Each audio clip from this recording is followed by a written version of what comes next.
Well, good afternoon and welcome to this IORMA webinar with a difference.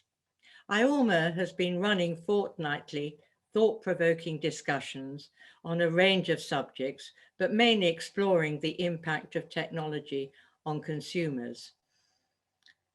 And in this last 12 months, we have been monitoring the irreversible changes which have been accelerating during this period. IORMA's motto is foreseeing future trends whilst recognizing today's realities. But it's also our intention to be a beacon of future positive hope. The IORMA webinars have attracted over 2,000 people and viewers on YouTube. Our speakers and audience have joined the discussions from almost every continent, ensuring that we are listening to the input from across the globe. So, what have we learned? Well, each and every one has added an ingredient into our understanding of what is happening and really what we should do next. So what do we plan to do next? We are embarking on a major study which will be a spur to action and a route map to help those who wish to acquire a totally new mindset in the way that they approach the consumer of tomorrow. The 2020s promises to be a period of huge disruptive change, and a failure to appreciate and understand how consumers are changing could be the death knell of your company. So IORMA has joined forces with David Smith, CEO of Global Futures and Foresight, and a speaker at the end of our webinar, and Graham Leach, the eminent economist and CEO of Macroeconomics. They will spearhead the research that will be tested and challenged by those of you who wish to join us in this initiative. In the meantime, this webinar tracks the irreversible changes that have accelerated in the last 12 months. Our speakers have told us about the way that the way we shop has changed, how the high street is changing, how we are changing the way that we engage with our colleagues working remotely. They talked about the resilience of our supply chains, online learning, and healthcare technologies. So to set the scene, we have asked Jeff Coate, CEO of the Centre for Digital Future, to outline the major impacts which have affected many of our lives in the last 12 months.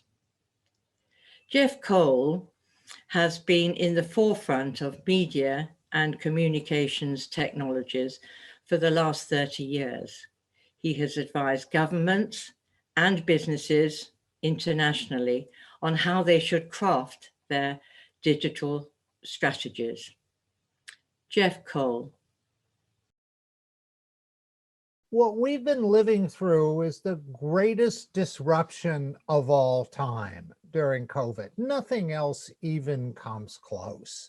Go back to the Second World War, there were shortages, we had loved ones in harm's way, but even during the war, we went to school, we went to work, we ate at restaurants, we went to sporting events.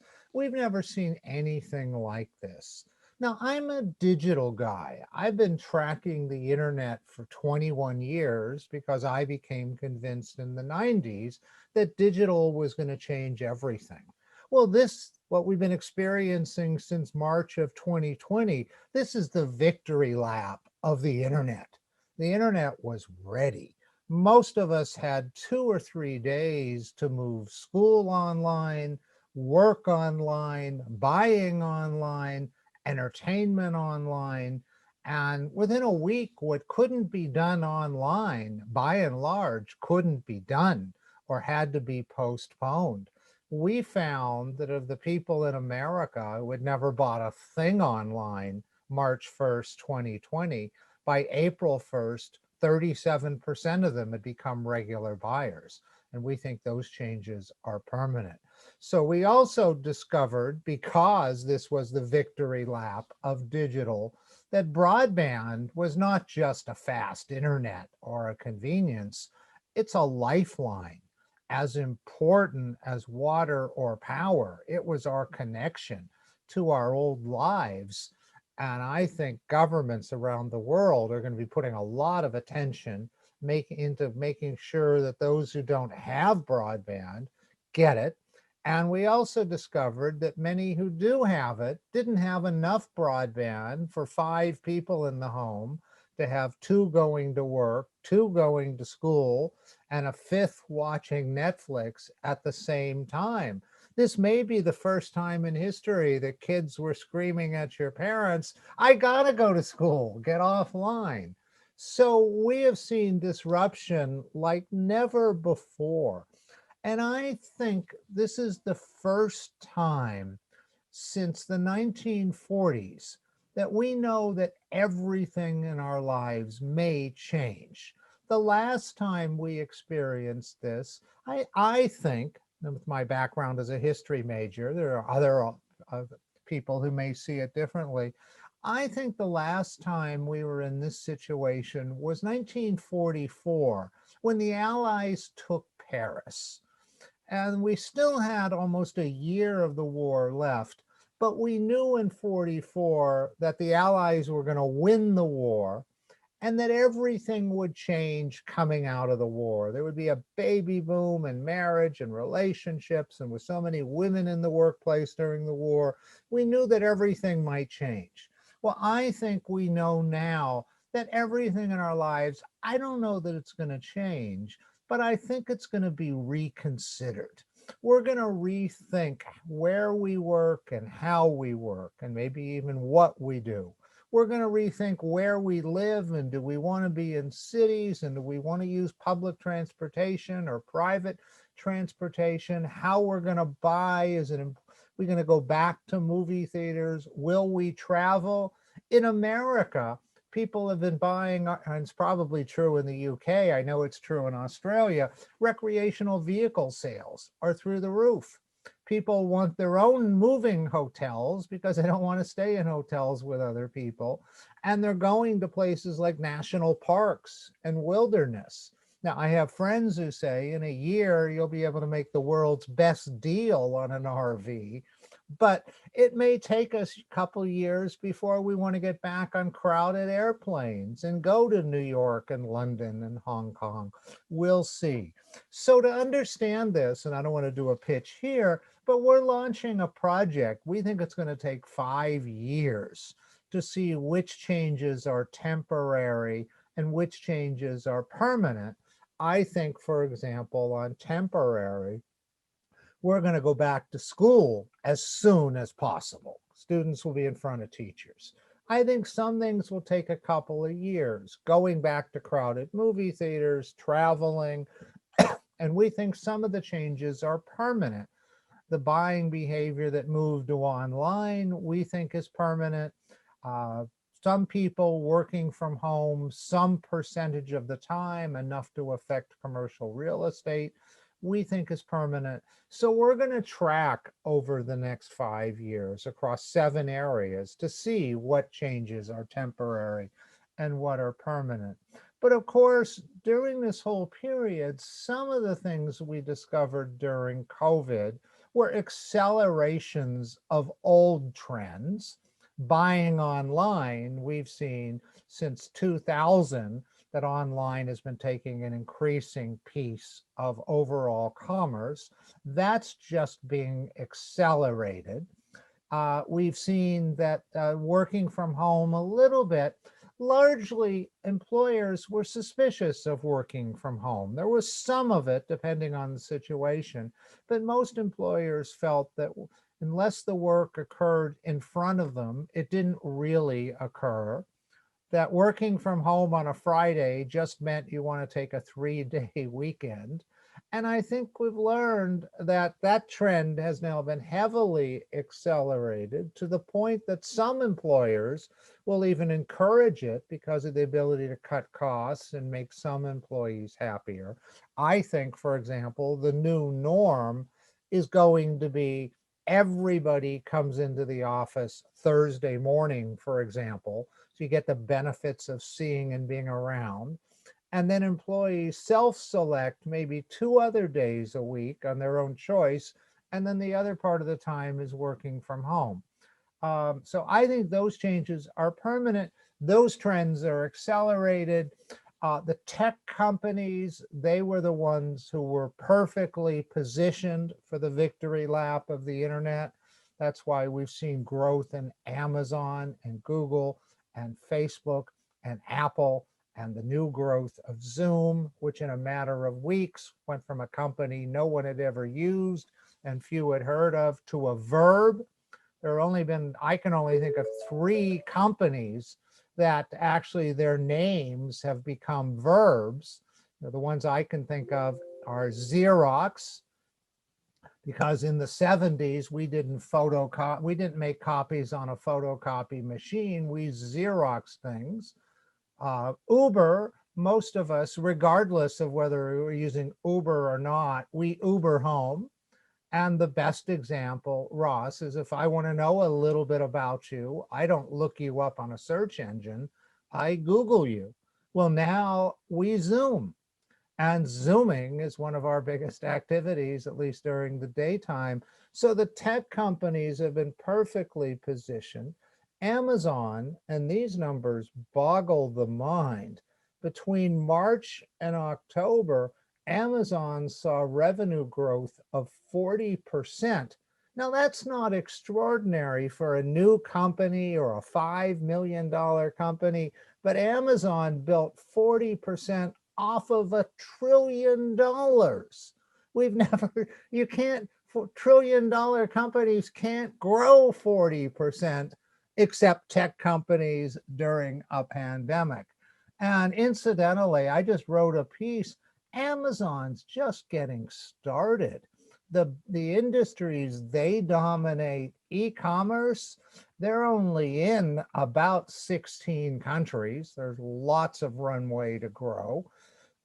Amazon Cloud Services, web services, their most profitable business, only about 20% of the biggest companies in the world are on the cloud at the moment. And Amazon's just getting started in all the other industries, entertainment, healthcare, banking. So Amazon could end up, unless the government breaks it up or the European Union breaks it up, Amazon could be on a path to being a $20 trillion company at some point. So we think over the next couple of years, artificial intelligence has been sort of lurking in the background. I've written pieces worried about the future of employment. Elon Musk calls it Elon Musk, who I greatly respect, but not for this quote, says it's the most dangerous threat facing mankind, even more than nuclear war. But AI clearly is moving more central to our lives. Driverless cars are starting to happen now. We can look for wide-scale deployment in the next couple of years. We're seeing the first robot housekeepers begin to show themselves. So to those, there was somebody at the patent office, I think his name has been lost to history, the American Patent Office, who said in the 1890s that, we don't need the patent office anymore. Everything that can be invented has been invented. Well, he was off by a little bit. And in 2021, I think we are really at phase 1 of the digital and technological revolution. And I think it's got, the only sad thing about doing what I do, which is looking at the future, trying to figure out what's real and what's fantasy or science fiction. The only sad part of that is I'm not going to be around to see it all. But if I were born today in 2021, I still wouldn't be around to see it all. So that's true of all of us. But this is really, to summarize, we've never been in a period where we sort of halted much of our lives. The digital part went on. And now, as we emerge, we're going to rethink everything in our lives, and we'll see which rethinking leads to change. People say they want to be more spiritual, they want to spend more time with friends, they care less about possessions. Is that something that will disappear in a month, or has something fundamentally changed? My father grew up in the Depression, and 50 years later, when he was a successful businessman, he still carried the baggage of the Depression. He couldn't waste money. He saved enormously. He never understood. He was supportive to me, but he could never understand giving up a job because it wasn't fulfilling. That wasn't what jobs were supposed to be. Jobs were how you made the money to take care of your family. So either we're going to see some people just forget this thing ever happened in a couple of months, and some of us may carry it with us the rest of our lives. But there are going to be extraordinary opportunities and lots of change in our life.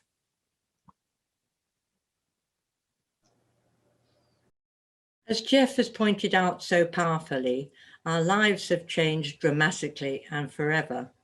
In IORMA's webinar, which looked at the future of our high streets, Simon Quin, chairman of the government's task force on the high street, identified how the patterns of our shopping and working have dramatically changed our high streets.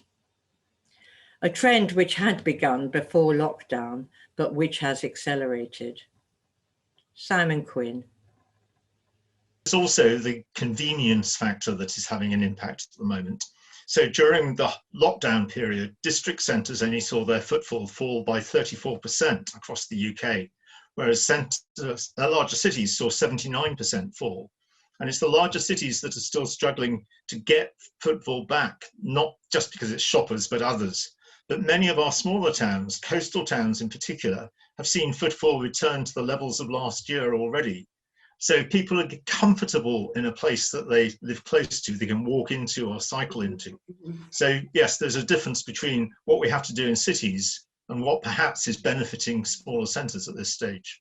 I should just say that we are in a way lucky that this pandemic hit us now and not 15 years ago, because a lot of online shopping, a lot of our connecting like this would not then have been possible. So in many ways, we had got to just that stage of evolution where we could adapt to this. So we saw many retailers who were not previously visible online find ways of going online, even if it was just through working together in towns in order to then take orders and arrange home delivery. But that response, has got us so far. But I think what the big challenge for cities is, yes, people using public transport to travel in, they seem very unhappy about that. Remember that the office buildings in major cities are often quite tall. So you have issues about getting staff in lifts in order to move them through. I think smaller towns, low-rise offices, people are going back into them and using them. The big cities, the universities are now back, but they're not being encouraged to be out and about. So that is having an impact. Conference business has disappeared to this format, so you're not attracting people in from that. International tourists and visitors, hotels are still empty. So those are challenges that until we get some greater control over the virus, I think are going to be real. We need, I don't think we can permanently all work from home. I think it's going to have to be a place where people want to go at times to help develop new people in offices, build that sense of community and cohorts. But a lot of younger office workers, yes, seem quite comfortable being in cities. As people get older now, I think they're thinking, I commute in an hour in the morning, an hour in the evening. Think of all that time I have been wasting. So there's a consumer issue as well as the practicality now, I think. The discussion which followed the panel in this webinar with many IORMA associates, some engaged in retail and property sectors, came up with proposals which could transform both local high streets and the upmarket international city streets. They have suggested new and novel uses of the high street, including more experiential, more leisure, more residential, and more local startups and pop-ups. But these aren't the only changes that we've seen in the last 12 months. Working from home and homeschooling have increased dramatically the use of computers for both school children and their parents, and the exponential use of broadband. Shoba Purushothaman, co-founder of Hard Skills, based in Bangalore and Frankfurt, has created a learning platform which helps businesses to train their staff in much needed behavioral and cognitive skills. Shoba told us in the IORMA webinar, Classroom versus Online, how this training had exploded in the last 12 months. Companies realizing that to succeed, they had to understand their products much better, and more importantly, their customers, and accordingly had to master the use of computers to market themselves much better. Shoba. I think what we've seen, two things have changed. One, we are seeing more companies recognizing the need to provide behavioral and cognitive skills training to their employees, because people are working from home, their lives are disrupted, and a lot of people need some guide rails on how they function outside of the office setting. And skills such as time management and collaboration and how to be effective in a virtual meeting, all of this have risen to be even more prominent and in need. That's one. But the other thing that we're seeing, and I think, is that the focus now, because everyone realizes online learning, whatever category it is, whether it's K-12, academia, or workforce training, people really need online learning to work. And I think up until COVID, for a lot of people, online digital learning was, hey, have I checked that box? Do I have a solution? But now when you are dependent on it, it really is important. So I think we are starting to see a lot more people, parents with their kids, lots of people, we all know parents who are now paying a lot more attention to what type of online learning is the quality. And we see that happening with our customers. And we see that happening with consumers are becoming a lot more discerning. And I think this is a really, really good development. We have been entirely digital, right? So that was not, that has not been a challenge. What we have had to change, so our customer base has grown. It's exploded since COVID, and we're seeing 6 times the amount of throughput of learners on our platform. Now, what we have had to in recognition of the fact that a lot of people are needing greater support, what we've seen is part of our product is a webinar, is an online webinar where we provide a discussion forum for the learners while they're going through the training.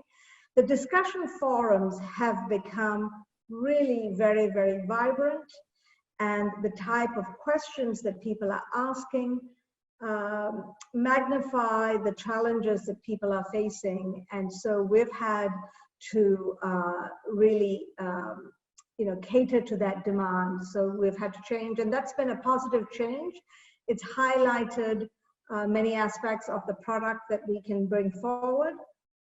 And we also had demand from our clients to specifically provide some training for work from home situations. So we rolled out a new product, and I think that was a change for us because, you're in the television news business, so you understand that producing content is not trivial. And we produce content that's in Netflix quality content, and they are professional productions. And so we, for the first time, managed to produce some content entirely under lockdown ourselves. So that was an exciting rethink of how we do things. And so we launched a product called Shift, for customers who need a product for work from home training. Two other speakers in an IORMA webinar on Fit for the Future, looking at inclusion, were Alison Maitland, the former Financial Times journalist, and Rebecca Steele, Director of Diversity and Inclusion at the Conference Board based in Toronto. They described how lockdown had helped teams engage much better together. They pointed to the Zoom meetings they had with colleagues where the curtains were lifted on their other responsibilities, including homeschooling, caring for elderly parents, or even the occasional pet popping up on the screen in the middle of a Zoom meeting. They see these developments as wholly beneficial for team working and engaging together. I mean, one of the things that this this mass forced experiment in home working has done, and I've heard a lot of people talking about this, is that because we have all suddenly seen into our co-workers, our teams' whole lives, we have a completely different sort of view of them, a different understanding of them. Whether it's, you know, the chaos of the chaos in the background, the kids running around, or that they have elderly parents that they're very worried about, or they've got pets that come and sit on their laps. I mean, all kinds of things. We have had a chance to see people's whole identities, and I think that this has really shifted things. I think it's created. And also because of the situation that we're all in, and we're all vulnerable to this, obviously to this crisis, just like we're all vulnerable to exclusion, but some people are much more vulnerable than others are. But I think this whole emphasis on being able to see the whole of our lives has created greater empathy, greater connection. And a lot of leaders and managers. I mean, I'm not saying all of them by any chance, but I'm sure that there have been some very bad examples as well. But I've really heard that a lot of people have been sort of, being able to open up much more with their teams, showing vulnerability as well as so in other words, you can be strong and you can be a compassionate leader at the same time. So our whole notion of leadership, I mean, it was changing anyway, but again, I think this has accelerated it. And to build on that, there's also a greater recognition and greater empathy, I think, for the essential nature of key workers who often overlap with marginalized groups and populations. And on a broad note, too, I think the situation is really highlighting the interconnections between sustainability and inclusion.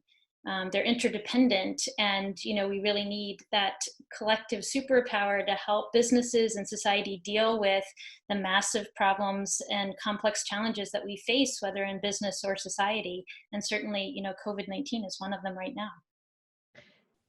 These views were picked up by Wendy Cartwright, HR director the former HR director at the Olympic Delivery Authority and the Houses of Parliament Restoration Programme. She drew on her experience where trusting people and delegating responsibility and decision-making down to the lowest point in the organisation helped to engender much greater efficiency and productivity. She asserted that these lessons would become even more important as we pull out of the pandemic. The webinar also showed that the cohort known as the Millennials and Gen Z were much more interested in environmental, social, and governance issues than were their predecessors, and that they will drive their organizations to embrace these values more assuredly as we move forward. Wendy Cartwright. Having the sort of purpose of the organization and enough boundaries so that people know where they're heading. So have the vision and the mission, at least sort of the shape of that. And so I've been involved in two major programs, and you may kind of know where you're going to end up on the general purpose, people in some respects think, oh, well, that's easy because you're going from A to B, but of course you aren't, because you're interfacing with stakeholders or communities or, multiple other organizations with other, other considerations, including changing technology. So if you're doing a major program now, be it kind of Crossrail or Tideway or High Speed 2 or any other, you're actually building something physical and you don't know what is going to happen in the technology changes that you're going along. So you have to kind of have sufficient overarching strategy as a program. And then I think that the key thing around that is that, you've got to have tight control of, time, cost, quality outputs, because they're delivery focused, right? Otherwise, you just never end or deliver anything. But also what I'd learned, particularly at the Olympic Delivery Authority, but I've seen it in other organizations, is building in the timescale that says, if I, these are the really big risk decisions that are going to pop up in kind of 2 or 3 years time. If you're doing, for example, underground in power lines, which was, the thing on the Olympic Park, that's got a whole risk profile attached to it and a timeline and an interface thing that you can't mess with. So it's knowing what those big things are, and then, but also then knowing that you've got a period of time where, particularly in respect of kind of people and dynamics, where you've got a timeline that you have to kind of be able to say, right, I'm going to make a decision now. These are the decisions that need to be made at this point, work back from that. And in many organizations, that can be a kind of 6 to 9 months timeline. In other organizations where you're looking at, again, in the construction sector now, for example, a lot of people that have otherwise worked in the UK have gone to work abroad. Will we have a sufficient, pipeline? What about, for example, in heritage trades, for example, at Palace of Westminster, that was a big thing. It wasn't necessarily a big thing in other things. So you have to do sufficient strategic mapping of that in your own areas, I think, and that's the kind of technical professional, and and then invest in apprenticeships and, get ahead of the curve. We're also seeing a lot of kind of collaboration around that space now. Sort of bringing together for various reasons in different ways. But I do think that the whole thing about kind of flexibility, agility, and scenarios, those are, so you've got to have the right mindset for that, and you've got to have leaders that are prepared to say, I just don't know, but this is where we're going, and I'll tell you as soon as I can. And that, and also I think one of the things that I'm really strong on as well is delegate down to the lowest possible responsibility within organizations, and that means kind of trust and empowerment and all of those things. Other lessons learned during the lockdown were identified by James Stevens, Government Relations Director at Aston Martin Lagonda. He pointed to the gaps which had appeared during lockdown in their crucial supply chains, and how they were now working more closely with UK manufacturers to supply crucially important components. IORMA is watching these developments closely and will return to the subject later this year. James Stevens. Obviously, Aston Martin is a small luxury automotive manufacturer.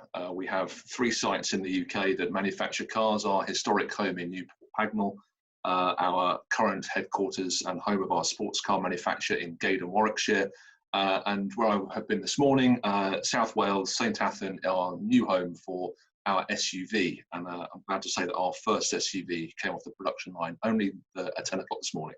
So we're delighted that we have now 3 production sites in the UK.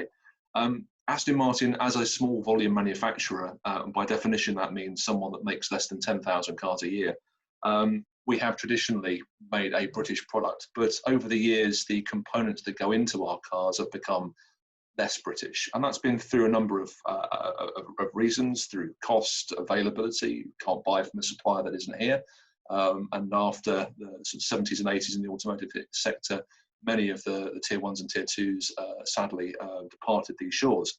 But we look at the future, and as Beverly was saying, we look at new powertrains, new materials, composite material manufacturing, autonomy and connectivity, and the next generation of components. We see great opportunity for the UK. The government see great opportunity for the UK. They've put a lot of money and investment into R&D. We just need to see some greater support and greater energy in attracting either that inward investment or that startup business being able to develop themselves from SME through to mid-scale supplier. So reshoring for us is nothing to be patriotic about. It's just good common sense. We'd like to have a completely British supply chain if that was cost effective. Much shorter logistical supply chains. And I think Brexit and COVID-19 have shone a light very strongly on supply chains. I've spent a lot of my time over the past few months dealing with consulates and embassies around the world to ensure that we can get our components out of certain countries. If we had a UK supplier supplying us, I wouldn't have needed to do that. Brexit, adds a complexity of tariffs and border delays. So again, we are now as a company, not through just simply a lack of want, we are looking very seriously at what reshoring looks like for Aston Martin to ensure that we can make the right products, the right luxury products that we can export around the world for the 21st century. So we're really encouraged by the debate and discussion today.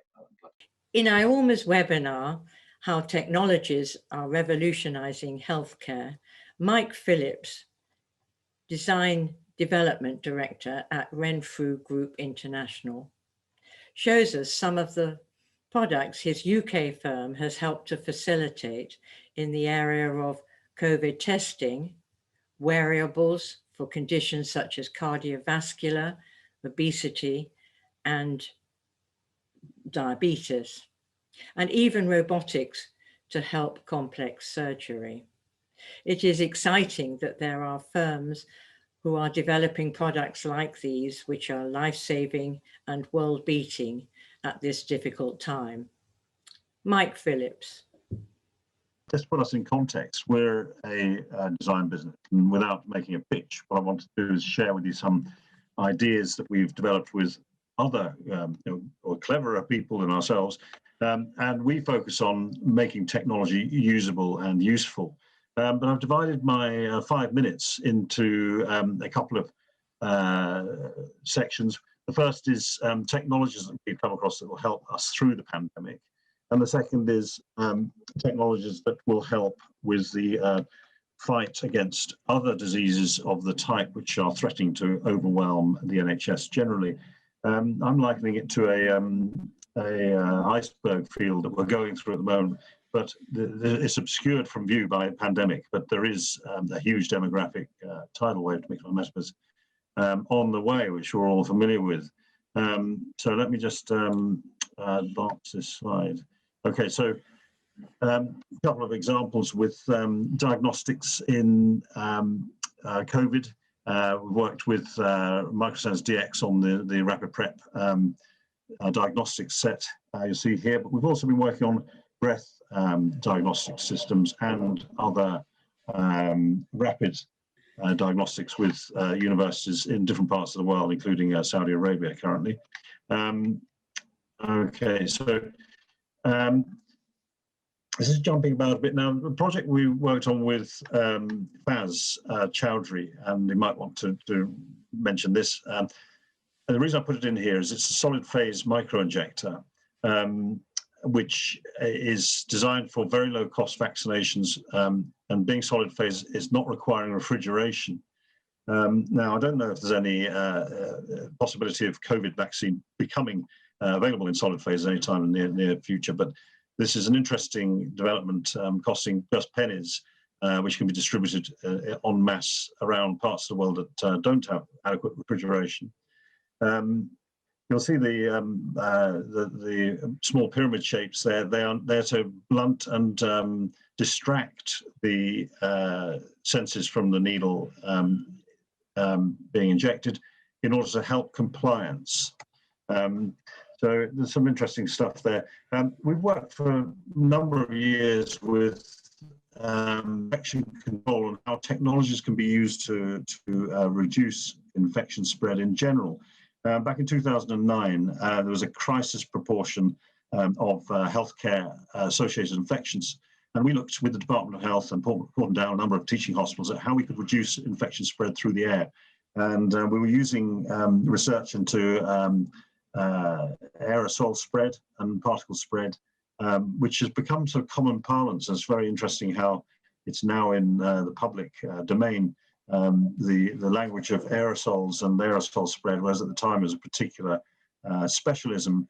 So with brought them down, we looked at how to control the flow of air around a patient's bed in order to keep what that person has to themselves within the hospital.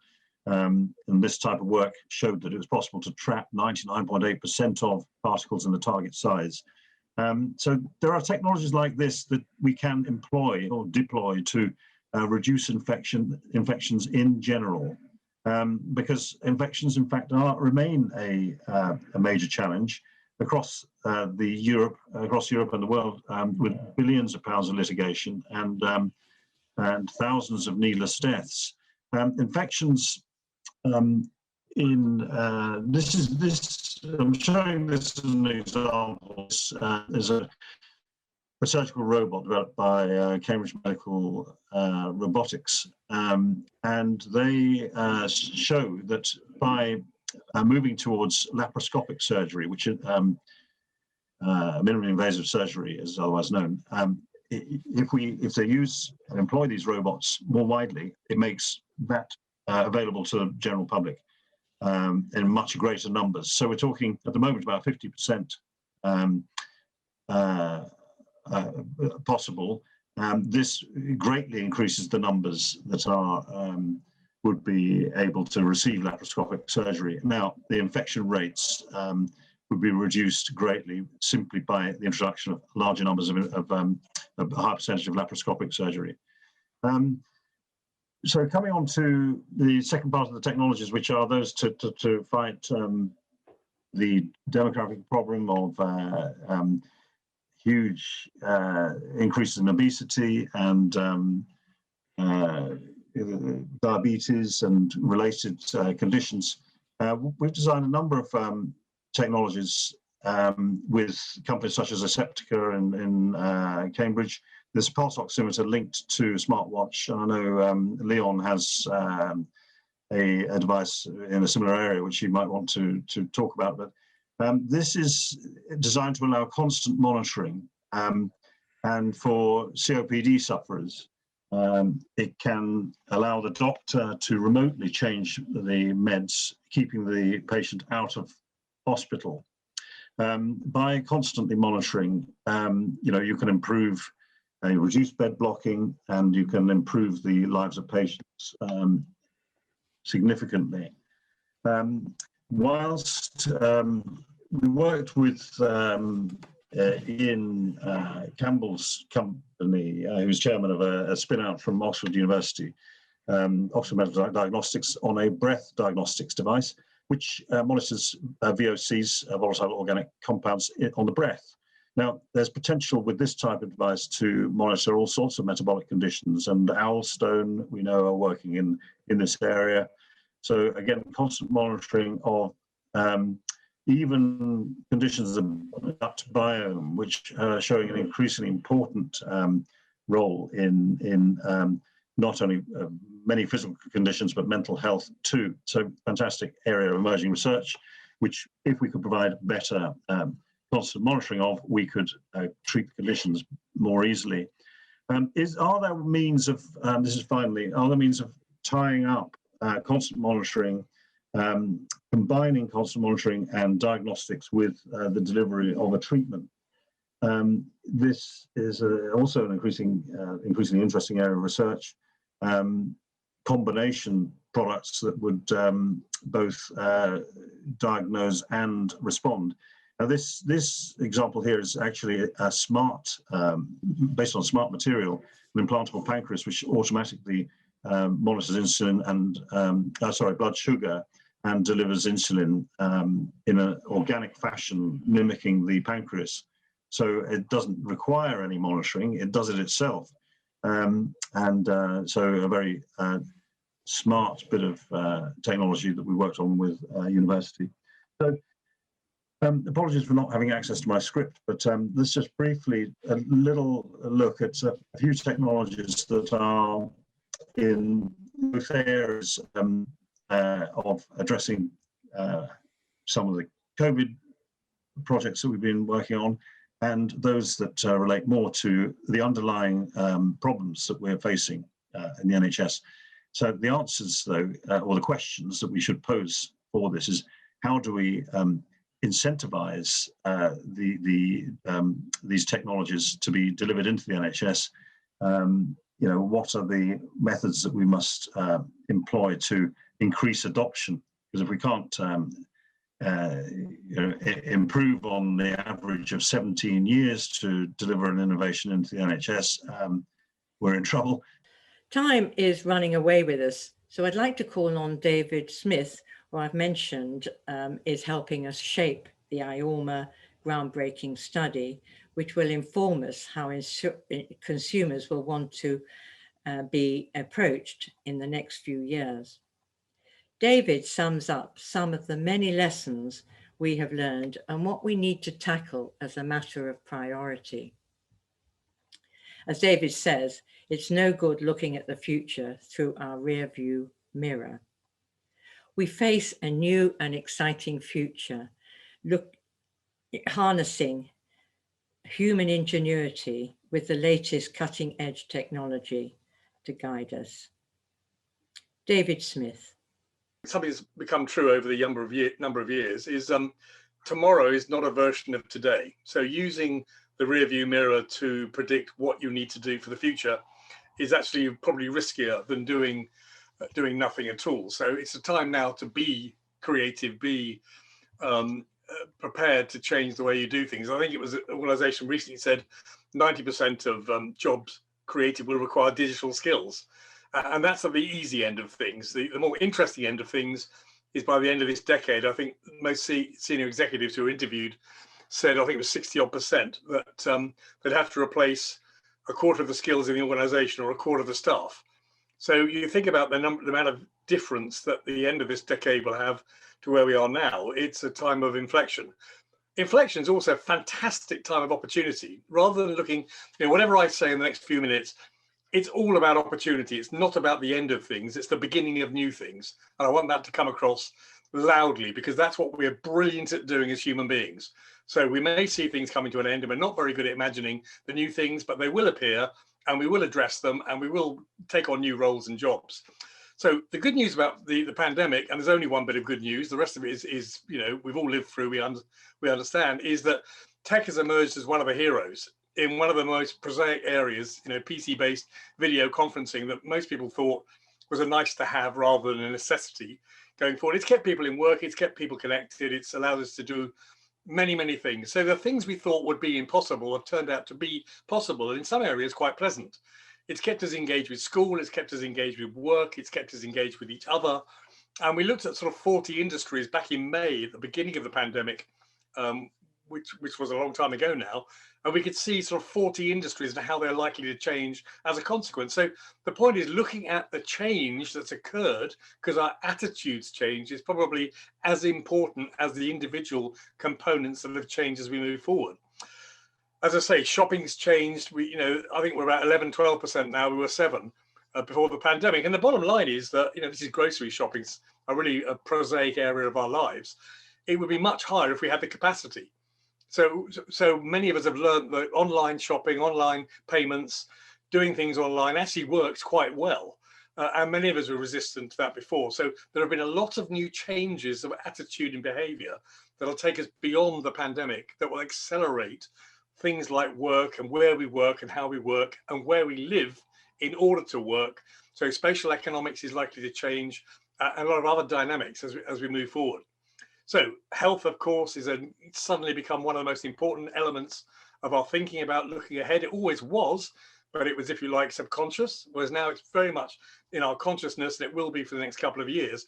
Telehealth, remote health was always on the horizon.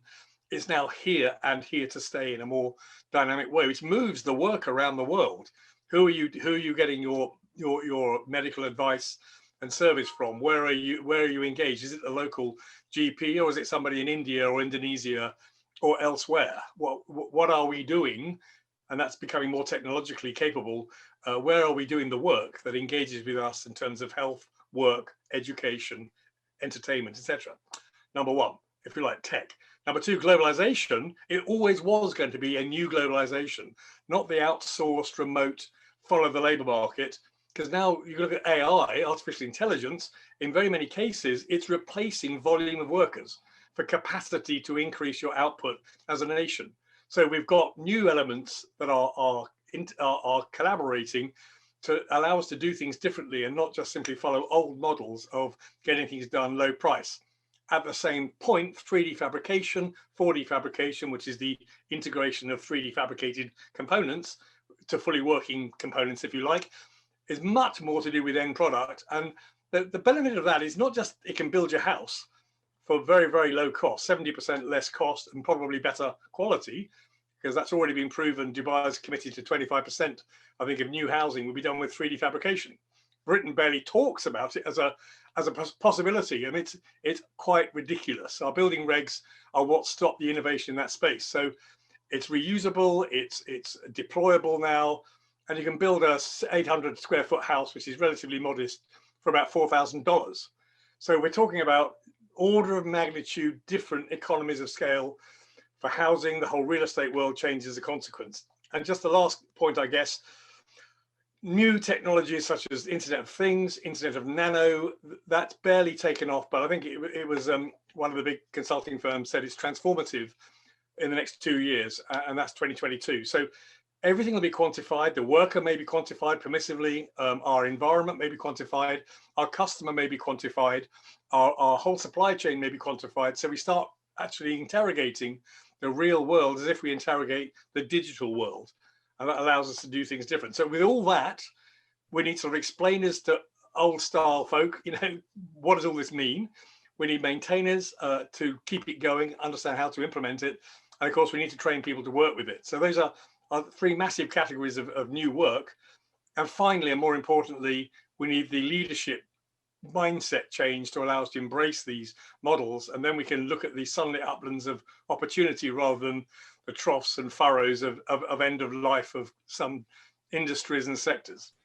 I hope this gallop through IORMA's webinars has given you a taste of the many and diverse subjects that we have covered and the range of speakers that we've called upon. I hope it will encourage you to seek out the IORMA website to look at some of these films again. Inevitably, it has been an arbitrary selection, and we've had to edit out some of the very interesting interventions that we've heard, not least those relating to climate change. But we will return to these subjects in the future and watch out on the IORMA website. Special thanks must go today to our sponsor, Ross Edwards, who has made this webinar possible, and to all of you for joining this discussion. So the next webinar is in a fortnight's time on Thursday, the 11th of March, as usual at 2 p.m. Greenwich Mean Time. On guess what? The subject will be chatbots, virtual humans, and consumers. And finally, as you sign off, don't forget to complete the post-webinar survey, because this is so important in alerting us to the subjects that most interest you. Stay safe, stay well. Bye.